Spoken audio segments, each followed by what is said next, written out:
अस्सलाम वालेकुम, मेरा नाम है एडवोकेट सकलैन शफीक और आज की वीडियो में हम बात करेंगे डेफेमेशन के बारे में। डेफेमेशन क्या होती है, पाकिस्तान में डेफेमेशन के हवाले से लॉज क्या कहते हैं। जनरली हमारे माशरे में बहुत से लोग जानबूझ के या जानते बूझते हुए दूसरे शख्स की ग्रुप ऑफ पीपल में ऐसी बात करते हैं जिससे उसकी रिप्यूट इफेक्ट होती है। मिसाल के तौर पे जब हम ग्रुप ऑफ पीपल में या किसी दूसरे शख्स के सामने किसी डॉक्टर के बारे में बात करेंगे कि यार फ़लान डॉक्टर तो बिल्कुल अच्छा काम नहीं कर रहा और वो बिल्कुल रिलायबल नहीं है, तो उस हवाले से ये होगा कि डॉक्टर की रिप्यूट इफ़ेक्ट होगी। रिप्यूट इफ़ेक्ट होने की वजह से उसको बिज़नेस लॉसेस भी हो रहे हैं। पाकिस्तान लॉ के अकॉर्डिंगली जब एक शख्स किसी दूसरे शख्स के बारे में ऐसी बात करता है जो कि उसमें मौजूद ना हो तो डेफेमेशन कहलाती है, जिसमें उसकी फेम डिफेम कर दी जाती है। इसके अलावा जनरली लोग एक दूसरे के ख़िलाफ़ एफआईआर रजिस्टर करवाते हैं जो कि किसी जेलसी की वजह से या दुश्मनी की वजह से एक दूसरे पे फेक इल्ज़ामात लगाते हैं। जब उनके ख़िलाफ़ झूठी एफआईआर हो जाती है तो तफ्तीश में इनोसेंट साबित होने के बाद ये साबित हो जाता है कि वो शख्स जिसने इन पे एफआईआर करवाई है वो झूठी एफआईआर है। वो जस्ट इसको डिफेम करने के लिए, पहले शख्स को डिफेम करने के लिए एफआईआर रजिस्टर करवाई गई। अगर डेफेमेशन की टाइप्स के हवाले से बात करें तो there are two types of defamation. Number 1 is slander, number 2 is libel. Slander defamation में जब हम ओरली किसी दूसरे शख्स को डिफेम करने के लिए बात करते हैं, ओरली बात करते हैं, उसको स्लैंडर कहते हैं।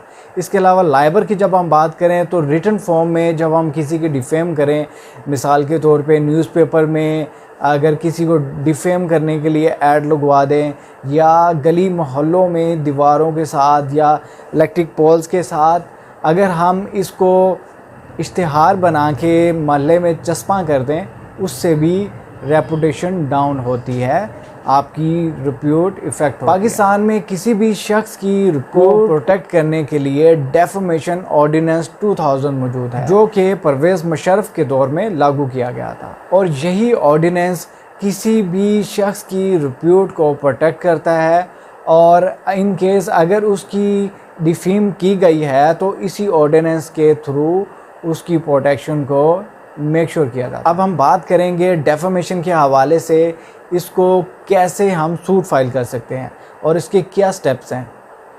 नंबर 1, फर्स्ट ऑफ ऑल जिस पर्सन ने आपकी डिफेम की हो उसको एक लीगल नोटिस भेजा जाता है और लीगल नोटिस में ये तमाम तर चीज़ें मेंशन की जाती हैं कि उसकी वजह से, इस सबब की वजह से जो कि उसने एक्टिविटी की, जो उसकी ओरल या लाइबर हो सकती है या सोशली हो सकती है, उस सूरत में जो उस पर्सन की डिफेम हुई है उसके डैमेजेस को क्लेम किया जा सकता है। मिसाल के तौर पे अगर हम उसमें तमाम तर चीज़ों को मेंशन करते हैं, कब और किस वक्त उसके एक्ट की वजह से इस पर्सन की डिफेम हुई है और किस तरह से उसकी वजह से इसको डैमेजेस का सामना करना पड़ा और वो तमाम तर डैमेजेस को पे करने का लीगल नोटिस भेजने के बाद जब अगर उस पर्सन की तरफ से कोई कांटेक्ट नहीं किया जाता तो देन एक सूट फाइल किया जाता है सेशन कोर्ट में। तो उसमें सूट में तमाम तर चीज़ों को जस्टिफाई करना होता है कि आपका किन वजूहात पे डिफेम हुआ और आप उसको कैसे जस्टिफाई करते हो। ये तमाम तर चीज़ें आप अपने उस सूट में मेंशन करेंगे ताकि बेहतर तौर पे आपको रेमेडी दी जा सके। मिसाल के तौर पे अगर सेशन कोर्ट से आपका सूट खारिज हो जाता है तो देन आप अपील फाइल कर सकते हो हाई कोर्ट में।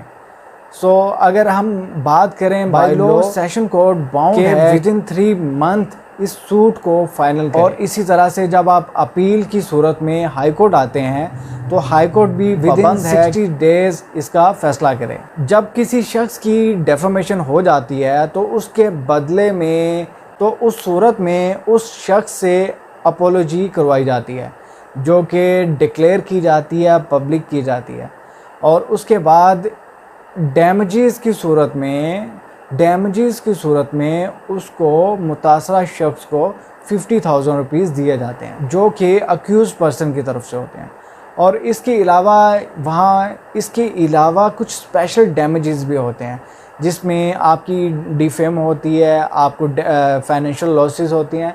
उसके अलावा आपको मेंटल डैमेजेस भी होते हैं, मेंटल टॉर्चर भी शामिल है उसमें, और बहुत से ऐसे टॉर्चर भी शामिल है जिसको अगर आप इन वर्थ वैल्यू में एक्सप्लेन करना चाहो तो ना कर सको। तो उस सूरत में कोई जज को ये इख्तियारात हासिल होंगे अगर किसी विक्टिम को स्पेशल डैमेजेस पे करवाना चाहे, तो उस सूरत में भी वो फैसले में वो तमाम तरह चीज़ों को मेंशन कर सकता है और उसको स्पेशल रेमेडी दी जा सकती है जो कि अक्यूज पर्सन की तरफ से पेएबल। जैसा कि एक बहुत ही फेमस केस जिसमें अली ज़फ़र और मिशा जो कि सिंगर हैं, उन्होंने एक दूसरे के ख़िलाफ़ हर्जानी का दावा किया, जिसमें उनकी डेफेमेशन क्लेम की गई थी और कोर्ट की तरफ से उनको डैमेजेस या रेमेडीज़ फ्राहम की। ये थी हमारी आज की वीडियो, उम्मीद है आपको पसंद आई होगी। मिलते हैं नेक्स्ट वीडियो में। खुदा हाफिज़।